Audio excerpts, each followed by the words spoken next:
Welcome, everyone. We're going to give just a minute for everybody to be let in to the webinar, and we'll get started just momentarily.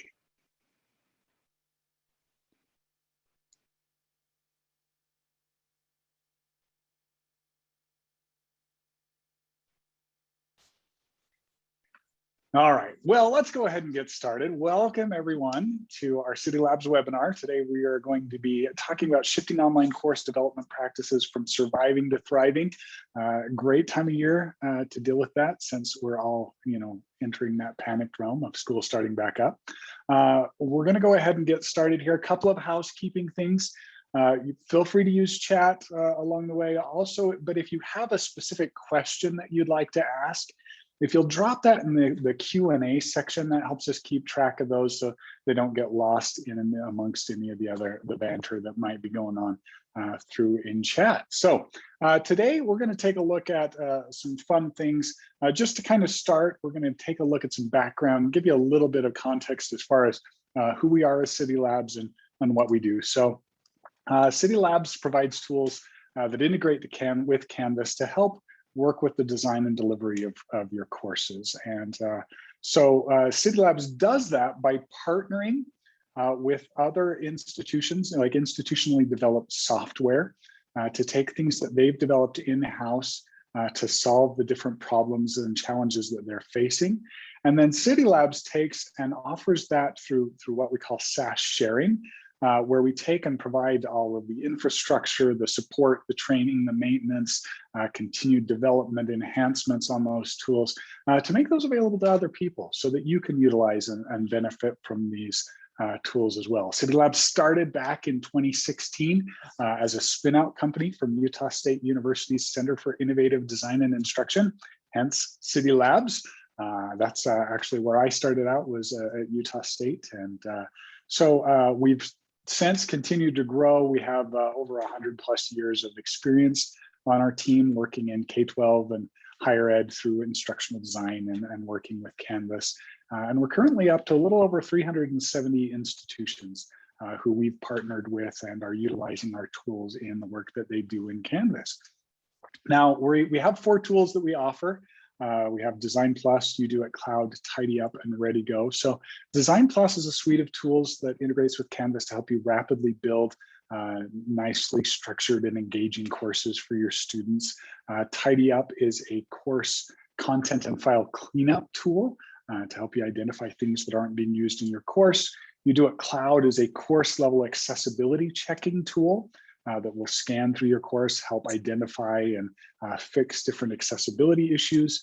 And then ReadyGO is a course readiness tracker. So as you hit this time of year, as we're leading up into a new semester or a new school year, it helps you kind of quickly track this. And I'm going to take just a few minutes and we'll just hit a high level overview of each of these different tools. So ReadyGO gets added into a Canvas course, and you can bring in a lot of the different courses that you're working with so that you can kind of track those. You can see kind of some basic structure things about if it's published, if it's got content in the syllabus, if there are users in the course, if they've got modules, assignments, discussions, it'll link you out to run the course link validator. So some things to kind of give you a high level overview of the structure and where that course is at.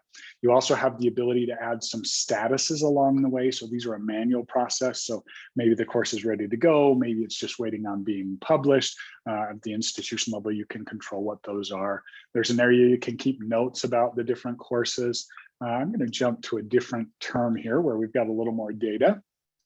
There's also information that you can track by way of checklists. So you can create these checklists of tasks and things that the course needs to meet before it's ready for students. And one of the ways that can actually be portrayed is we do also have a companion tool that ties to the course where you can carry on a conversation with the instructor. So the instructor can come into their course. They can open up the ReadyGO view tool, where they can see, apparently been too long since I opened that window up. We'll refresh that. So we can see any of the chat messages. We can see some of the alerts. Teachers can also go through and complete those different checklists if you want along the way. And so you just get some basic information about the course. It can be assigned to programs and teams. You can see who that course is assigned to, who is enrolled as the instructor or instructors in there, what kind of time they've spent in Canvas, how many total students are in there, grading schemes, et cetera. And so this is all to give you kind of a high-level overview of the course. You can also pull up some different reports. So when I worked at Utah State and was building this tool, my boss would sit down with his boss once a week to kind of get a high-level overview of how the courses were doing. And so he could pull up these little charts and say, okay, this is where we're at. We've got so many courses that are ready, some that are still pending, others that we're just waiting on and getting them published. And so that's pretty much ReadyGO. There are additional things you can do in here, like bulk publishing your courses, adding checklists and large groups, et cetera. But one of the tasks that you may have is maybe we want to have some of these scans run. Have you run, Canvas's link validator, or maybe you want to run TidyUp or UDOIT. So let's take a look at those two. We'll take TidyUp first. So TidyUp is a course content scanning tool. So what this tool does is it looks through all of your course content, all of your files, et cetera, and identifies what files are being used where, so that we can come in and we can take a look through our different files, and we can see the files that, this is showing everything, but I could look at just files that aren't being used or those that aren't used. I'm sure that none of you have ever encountered courses where you've got 5 copies of the same PDF reading in there and you're not quite sure which one needs to be updated. But you can quickly go through and see where these different files are being used inside your course. You can remove files that are not being used. In fact, if I wanted to take and come to my unused files, one of the things that I could do is I could actually select those and download a copy of those to my computer and then remove them from the course if they're files that I'm not using. You can also clean up your folder structure, move files to different folders. And then you can also look at your Canvas content. So as it was scanning down through, it grabs some information about, is the content published? Is it linked to in modules? Does it actually have anything in it? So this page is not used anywhere and doesn't have any content. So I could just go ahead and remove that from my course without any ill effects. We could also see when pages or assignments or discussions are linked to in different items so that you can see how that content's being used as well. So this is TidyUp. And then UDOIT Cloud is actually a tool that can scan your course for accessibility pieces. So the first time you open it up in your course, it does a big, deep, thorough scan of your course content.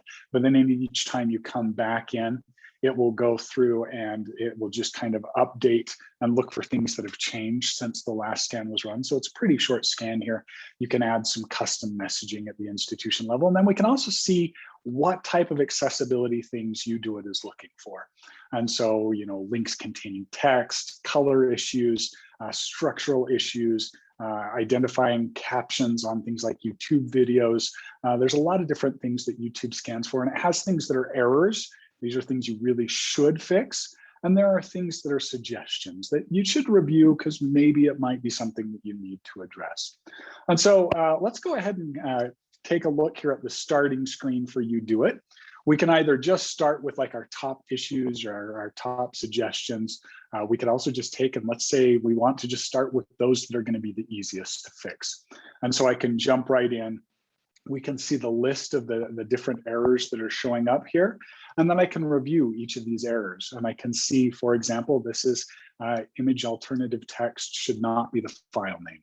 We can see some explanations about what that means, link out to additional resources to learn more about why alternative text is important. And then I could just go ahead and fix the alternative text of this image, or go ahead and mark it as complete. And then we could just move on and just step your way through the different issues and resolve those.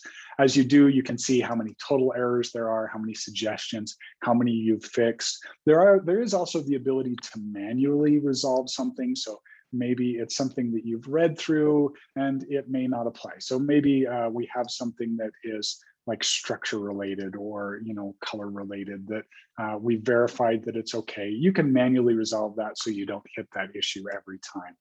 And so you work your way through, clean up those different accessibility pieces.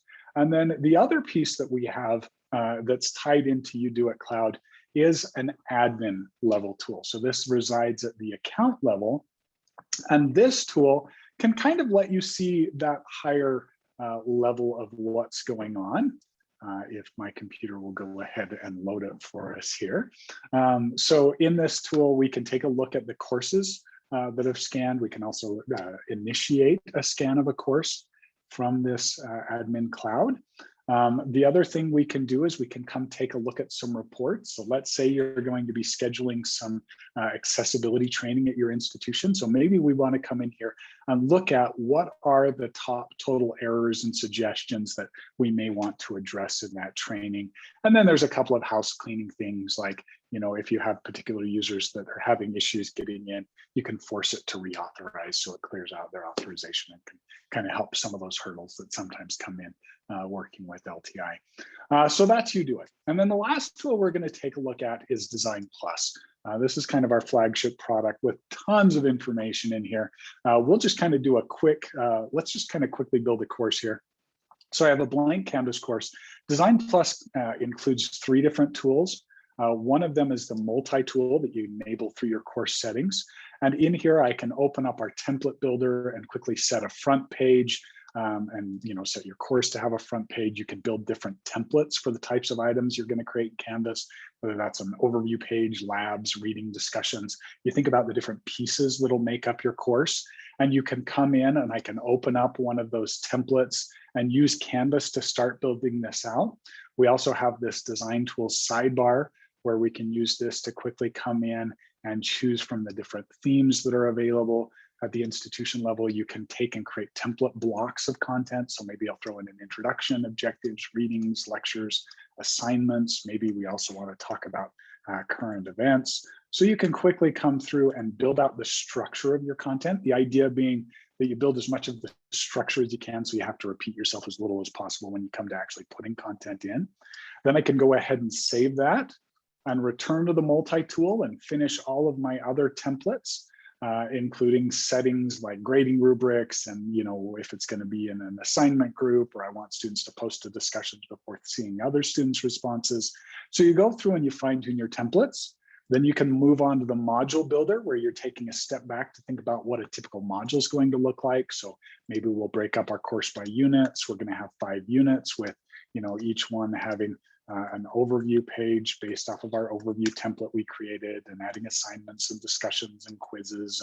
And you can go through and say this is going to be our lab based off our lab template submitted online at 100 points a piece. So it's letting us set up a pattern for a typical module. And then we can generate the list, which duplicates that for however many modules we're creating. And this allows us to quickly go through and outline our course and think about what that course structure needs to be like. And we can add items, rearrange things, rename things. And then once we're ready, we can go ahead and add those to the course. And this uses Canvas API in the background to actually build that structure for you. So you can take a process that when I started working at Utah State would take one of our instructional designers or student interns anywhere from 4 hours to 2 days to build out a basic shell. We could hand over to someone to start filling in content. Now they can use these tools and build out a course in, a matter of about 20 minutes. So we can come take a look now at the modules page here, and we can see all of that structure built out. It's gone through each of our overview pages and updated the heading with how we're breaking up our modules. And so you can quickly build out your course structure. The multi-tool also has a due date modifier, which brings in all of your assignments, discussions, quizzes, etc., into one area so that you can set due dates, unlock dates, lock dates, times. We can go through our calendar and mark all of our holidays so we can see those days grayed out. We can set default times that we want things to be due. So we maybe pick a day that sets a specific time. We can do a bunch of bulk updating things. So lots of different things that you can do there. Other pieces that come into this tool, there are some fun things that happen in the syllabus. For example, we have what we call institutional policies blocks, where you can put in all that legalese for your institution in such a way that it can just be easily dropped into the syllabus. And anytime the syllabus is edited, those policies get dynamically updated in the syllabus. So lots of tools there to help you build nice looking courses, review the accessibility of your courses, clean up the files that accumulate over time. And then for those teams that are tracking and getting ready for the semester to start, lots of resources there to help out along the way as well. So there is your very fast and crazy high-level overview of the tools that are offered through Cidi Labs. The next thing I want to do, though, is we're going to hand over some time to Darnell with Fullerton College. Now, Darnell is an English faculty member who had the opportunity to step in as the distance education director 3 years ago. She has 23 years of learning or teaching experience through community college and the high school level. And she's going to talk to us about some of the things that they're doing at Fullerton to kind of take and move from that surviving to thriving. So I'm going to go ahead and stop sharing, and Darnell, take it away. Okay, I want to go ahead and share my screen. Okay, and in addition to, can you see you can see. Yeah, you can see the screen. So in addition to, my background as a teacher, coming into this, I don't have that instructional design or didn't have that instructional design background. It's also important to understand a little bit about Fullerton College. One of the important things is that we, like many of the community colleges, apparently, according to the American Association of Community Colleges, like most of the community colleges that they've looked at, we have a distance ed staff of 1. So that is me. And so when we're looking at this tool and you're thinking instructional designers and that kind of stuff, that's not what was happening at Fullerton College. It was me. And then I was fortunate enough I asked if I could have some help, and my alternate media specialist stepped up to help me, Corey Thomas, and they allowed her to do her regular job and step up and help me do my job also. We also have distance ed division reps. So each of our divisions has one person who's a full-time faculty teaching, but also helps with distance ed. So when I talk about we, sometimes I'm talking about we just being me. Sometimes I'm talking about me and Corey, and sometimes I'm talking about the distance ed reps too. But Cidi Labs became such an important tool for us to be able to survive through the pandemic and be successful with our students. At the time, in March 2020, we had 2,367 classes total. Of those, 204 of our classes were online. So you can see we were a very small school when it came to online, very big face-to-face. All of our classes, though, do have a Canvas. They had a Canvas shell, and about 50% of those were published. So of those 50% that were published, many of them just had documents in them for students, resources, that type of stuff. Faculty weren't actively using the Canvas shells, but 80% of our students were active in Canvas. So that was kind of the good news. And so our original plan was we would cancel, the school was going to cancel class on March 13th, 16th, and 17th. That's a Friday, Monday, Tuesday. And we had a big plan to bring all of our faculty onto the campus. We had computer labs reserved, and we had distance ed division reps that would be in there, and we had this whole awesome plan. So on the 13th, we were just using one computer lab. We had about 30 faculty show up. We were able to train them, and then the weekend came, and on March 15th, Sunday at 9 p.m., we got an email from our chancellor saying that school was closed and we could not come back on. And so all of our plans went out the door. So now how are we going to train faculty? And I have division reps calling me, and we're trying to figure things out. And so the plan changed. So on March 16th and 17th, that of course became online trainings. And the big thing that really helped for us was the course templates. And you can see this is kind of what our course template looks like. But what we did is we used course templates. We used our distance ed website resources. We had 2 online training courses for faculty. This is one of them. We had the student training sessions, and then we also had the Zoom sessions, and we'll kind of talk. I'm going to talk a little bit about all of those things. One of the things you're going to see is a lot of this blue and yellow, and so if you haven't figured that out, that's Fullerton College. Those are our colors, and so we were able to kind of brand everything, and we did that with the course templates, with the student, the online training courses for faculty and for students. We had the picture of our beautiful library in there. We had our colors in there, and we were able to kind of carry this through to all of our courses. But the one thing we were doing Sunday night was creating these course templates. And so in the design tool, what we're doing is we're creating a course template that has a homepage, and on that homepage has everything we need to get in there for Title V.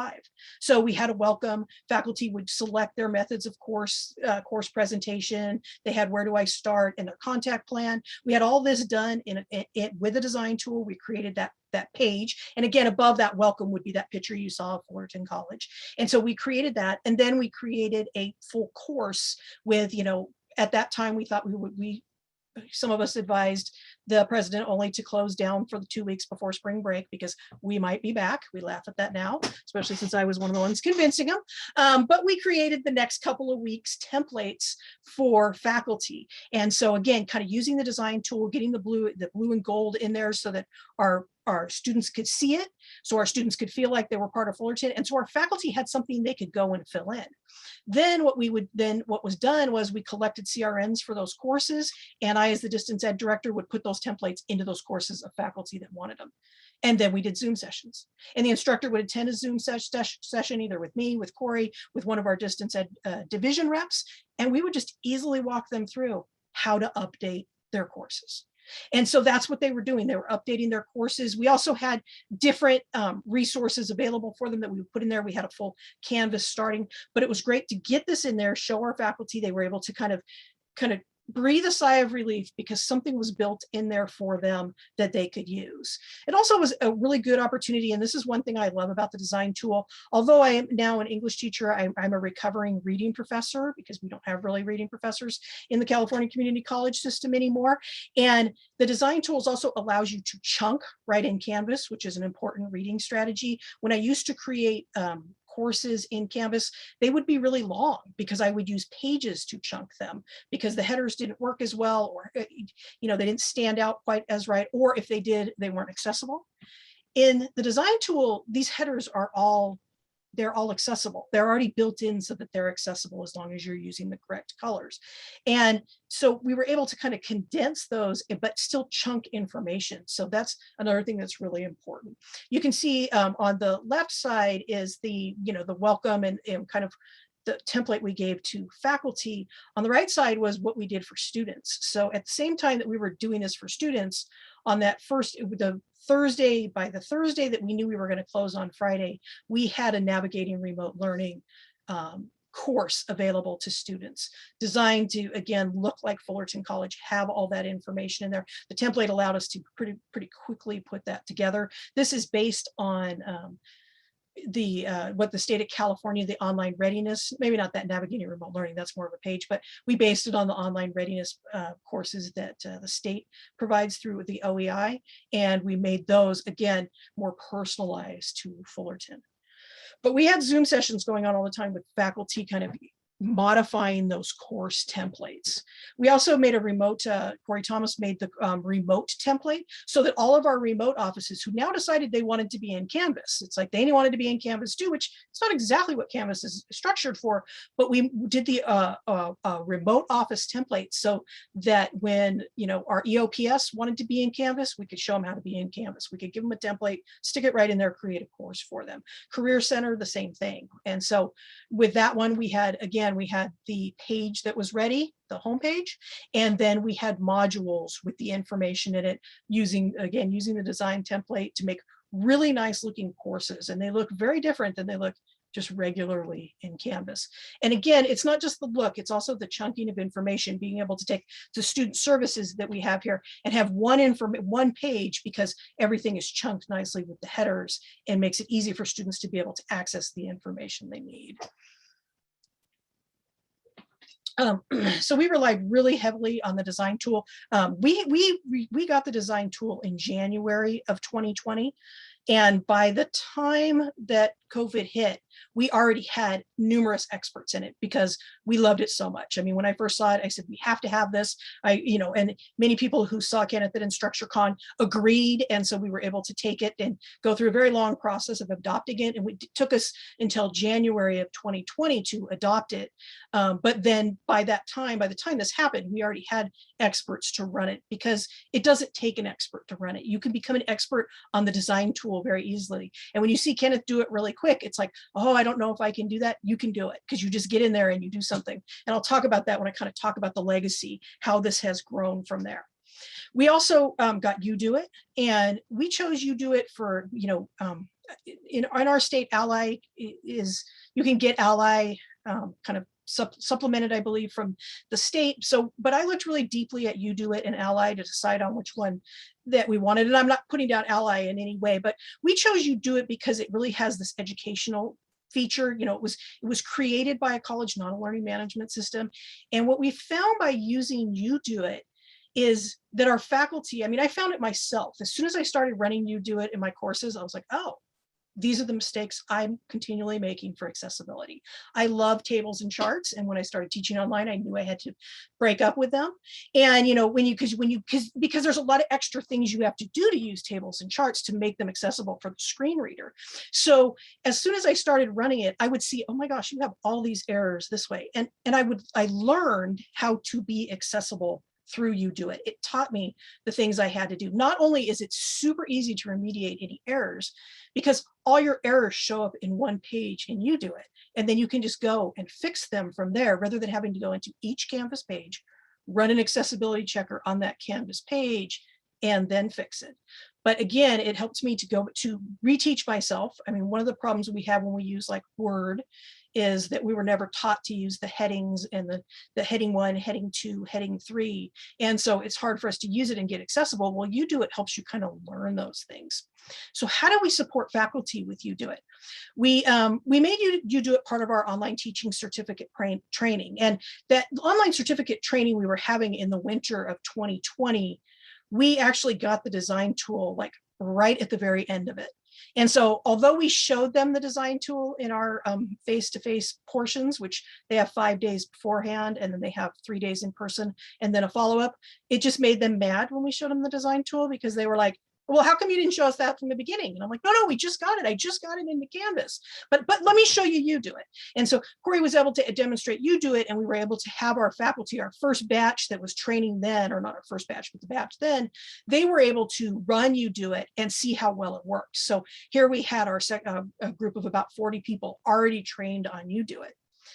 But of course, we needed to get this out there with, once we went online, the whole campus almost online, because accessibility was so important. So what did we do? We put directions on the web page. We have very simple directions because UDOIT is very simple to run. We have a video demonstration. I think the video is probably 3 minutes or less. I think it might even be less. And it really shows faculty can use it and run through it. At that point, we also gave faculty an option, you can see here, to add a designer who would run UDOIT on the course. And what was really cool is our designer, just Corey, kind of went through, and she could do the same thing. She could, just like what I learned, there were certain things I need to fix. She could target the suggestions. She would say, these are the 3 issues I see that you're having with accessibility. Okay, you don't want to use these certain colors. You know, you want to make sure you're not putting the alt, you want to make sure you're putting alt text into the images, and give them those kind of reports. And so that's what she did there.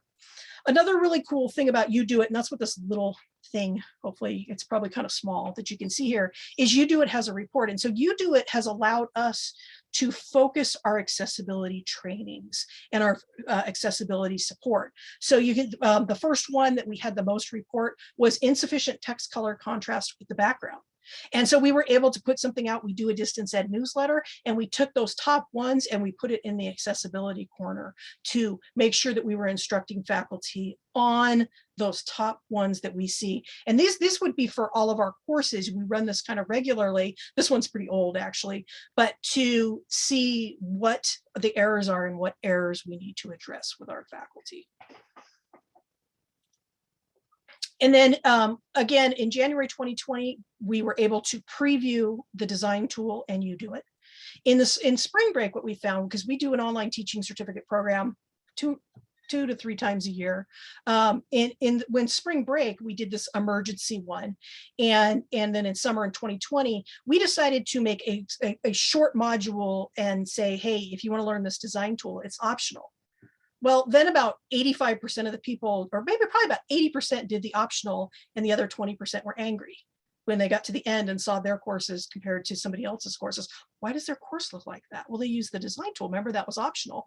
So in summer 2021, we actually put the design tool in as mandatory. So we have a kickoff, and then we made, at the very end of the kickoff, we had the faculty either learn the design tool, or import a template. And I think I have that one on the next one where I'm going to show you kind of how they can, or next couple of slides where you can import a template. So they could either create their own page or they could use the pages we created for them, but this is still all using the design tool.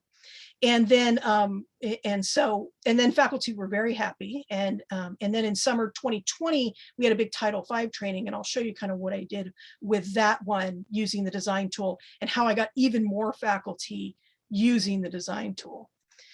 When we did the Title V training, what I did was I made sure to use some of the, I don't want to say the most effective, but just some of the features in the design tool that were a little more advanced. So again, you can see the front page here, kind of, again, they all kind of look the same for distance ed, not for, these can be changed, but for distance ed. I put the module progress bar in there, and you can see that here. And so what I found with my faculty, I also used the accordion drop downs. So because they could use so many materials to use their course outcomes, and faculty aren't going to want to read all these things or go through separate pages, by using these accordions, there's a drop down, and they were told to select a few to look at. And I knew that these options would be options that faculty would want to use. And that's sure enough what happened. Faculty would be like, hey, how do you do that module progress bar thing? Or a lot of times faculty be like, hey, can I change the color on my homepage? And I'd be like, seriously? No, we're blue and yellow. But the good thing was when they said they wanted to change the color, I had them. They're hooked.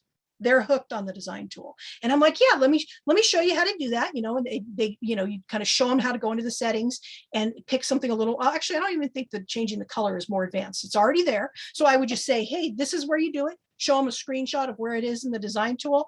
And my faculty were coming up with purple and green and purple and orange courses. And I'm like, really? Where are you teaching? But, so they were doing that, and they were changing the colors. They were changing the images. And the design tool, part of the design tool has an embed image tool that is awesome, because you can actually crop the image and get that image like, almost like what you would do, maybe not quite as advanced with like Photoshop or something like that, but what you need for in here so that you can crop them and get them doing that.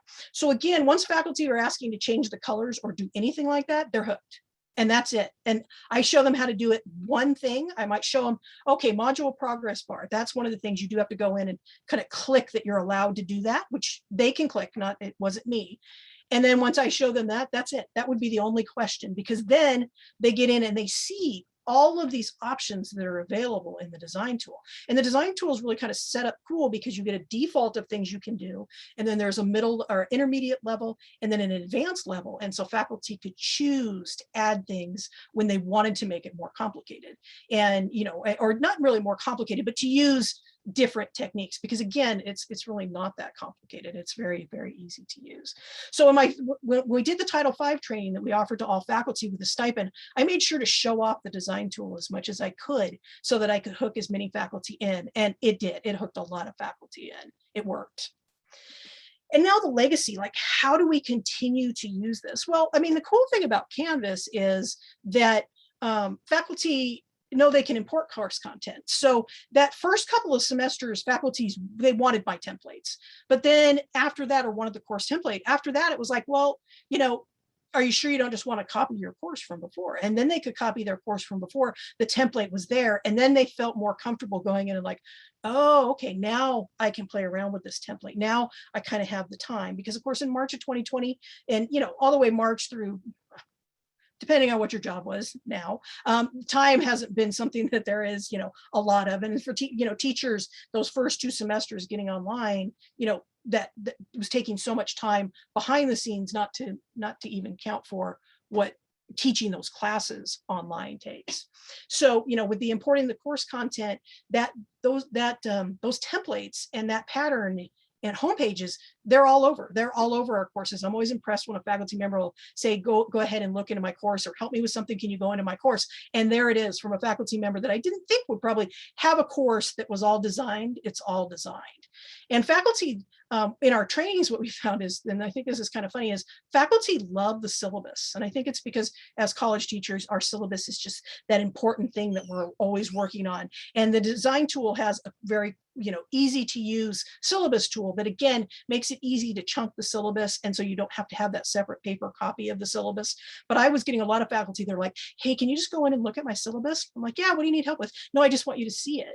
I was like, oh, okay. And so they just wanted to show off their syllabus. And when we were on campus, we did kind of, it must have been like early March, we did a kind of show off your courses, and we had some people show off their actual courses that they had designed with the Cidi Labs. We haven't done that because we haven't been back on campus, but we also have templates now, and we had some templates then, but we're getting kind of more and more. And you can see here in the design tool, when you create a new page, this, what I think is brown, but maybe people think is a different color, this comes up as an option. And this allows you to copy existing content. So you can easily take the format from a previous page that you had, a different page in your course, or you can create institution templates. And so these were the institution templates that we created, some different home pages with different pictures in them. And then these student guides, and these student guides have become very valuable, and we keep reminding faculty that they're in there so that if they want to use PlayPosit for the first time, they can just take a pre-built PlayPosit template and put it in there. It's a full student guide, videos, everything the student's going to need.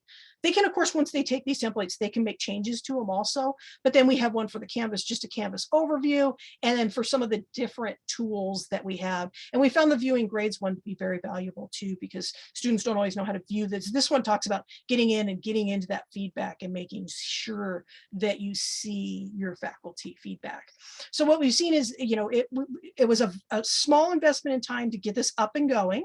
And get our templates, a little more in training faculty, but now we see, Cidi Labs being used, and, we have adjunct faculty asking, well, they're not using it at my other school. And it's like, well, there's not much I can do about that. I mean, I can suggest that they do it, but our faculty just, they see the value in using this. And I think for our students, I think it made a difference for them to come in and see courses, because that, first impressions are very important. And with the design tool, that first impression you're making is, hey, we got it together. We know what we're doing. And so it was just such a valuable tool for our distance ed, and for transitioning, all of those almost, I think, those 2,000, above 2,000 classes online, and getting our faculty something to work with that they were able to work with.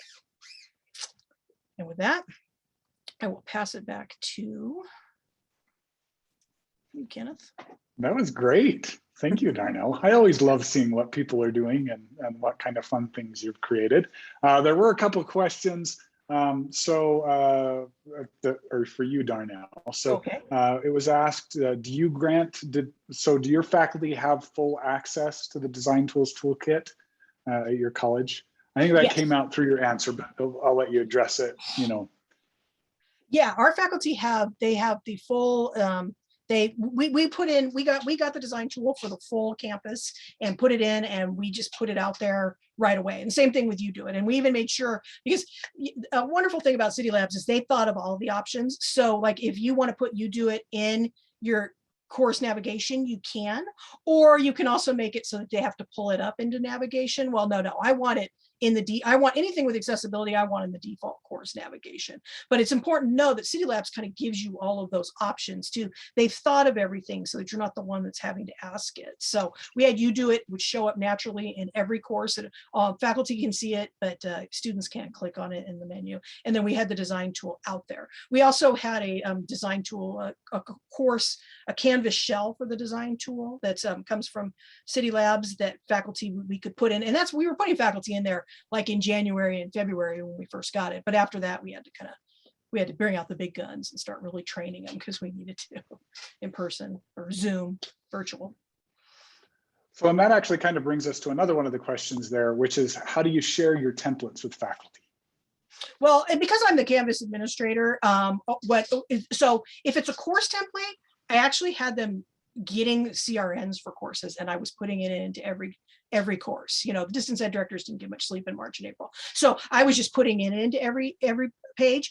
For the templates, if you create just a page template, it's actually in the design tool, and so I have a video that walks faculty through, just a short, I don't know, I think it's like a 55-second video showing them, hey, this is how you get those templates. And so we put that in the DE Distance Ed newsletter. I just put it in our back to school newsletter, even though they hopefully have seen the video numerous times, just to remind them that those templates are there. Because again, it's just, you create a new page, select one button, select institution templates from the drop-down menu, pick the one you want, boom, it populates and you save. It's that easy once those templates are built. Yeah, thank you. And I'll just kind of add to that, because the templates and everything you build with Design Tools is native to Canvas, it's built inside of Canvas. You can really share them anyway. You can use your course copy import like you talked about. You can share things up to Canvas Commons and bring them in. You can use them in Blueprint courses, so all of those different built-in ways in Canvas work with that as well. Let's see, what else do we have here that we can answer? There have been a lot of questions about the due date feature and do they work with external tools? So the due date modifier works with the dates that are tied to announcements in Canvas.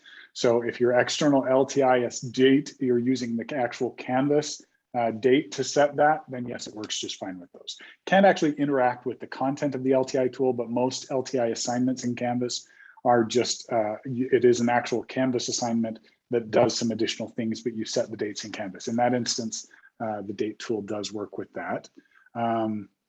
Another question is, have you considered creating an easy, accessible way to download syllabus as a document? So I get asked this a lot. What's with that? Yeah, Darnell, did you have something you wanted to? Yeah, because you can just print it. You just go file, print, and then you save it as a PDF, and then it's there. It's a beautiful PDF. And that's actually the browsers do the best job of converting web to PDF of really just about anything you could find. But you're still going to be running into accessibility issues because it is a PDF. Your most accessible version of your PDF is the one that's in Canvas that's HTML. But you can use your browser to print that, and it does make a PDF-ish, but PDFs in and of themselves are not notoriously difficult to really make very accessible, which is why we stick with just the HTML version of it. Other questions? Okay, so here's one for you, Darnell. Does Fullerton offer a DesignPLUS training for faculty? If yes, how many hours is it? And are you willing to share? We have not done we did the DesignPLUS training faculty with the templates, but we do have a self-paced one, but it's not one that it's not kind of ready to share yet, is what I find. But we do have some shorter things that are ready to share. And we do have a lot of videos that we've made really kind of short videos on using some of the different tools. Cidi Labs also has a lot of videos too. And so, yeah, we kind of need to go back and revise the one that we created just because it's a little too wordy. And then somebody asked like how we train faculty. We kind of train faculty live in Zoom, basically by putting the templates in their courses and then working with them or showing them how to access the templates live. So we did it live. We made sure we had videos. We have a Cidi Labs quick guide also, internet resource, just a printable resource, because a lot of faculty will just search for that printable resource. They're not as into the videos as some of the younger people are. So we just made sure that we had kind of each way. We had a job aid for it, we had a video for it, and then we did have some of the trainings. Great, thank you.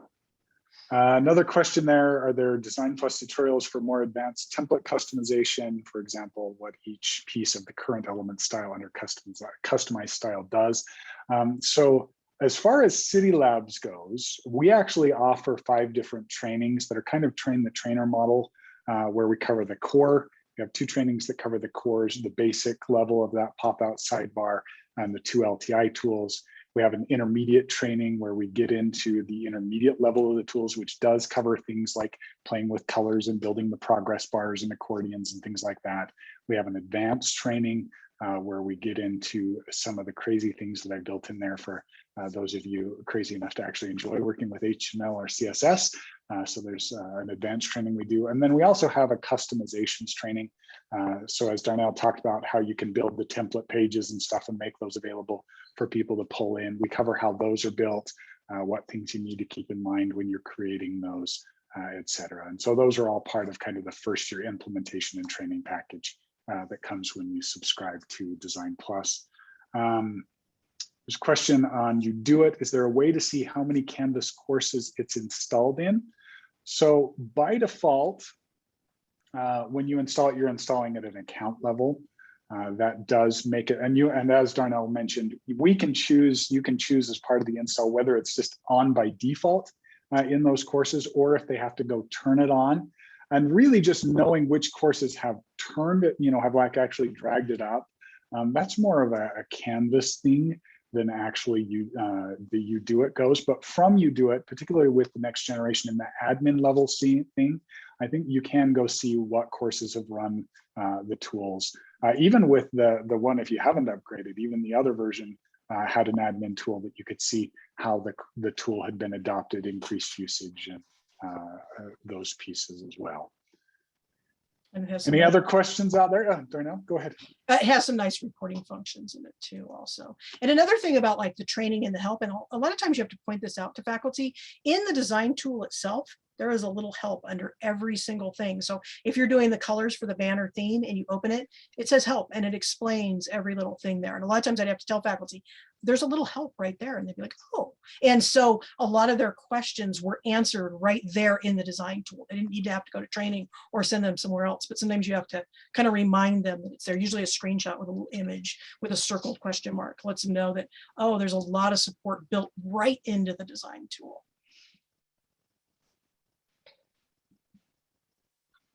Okay, any others? I'm just going to go ahead and pull up this last slide here for you.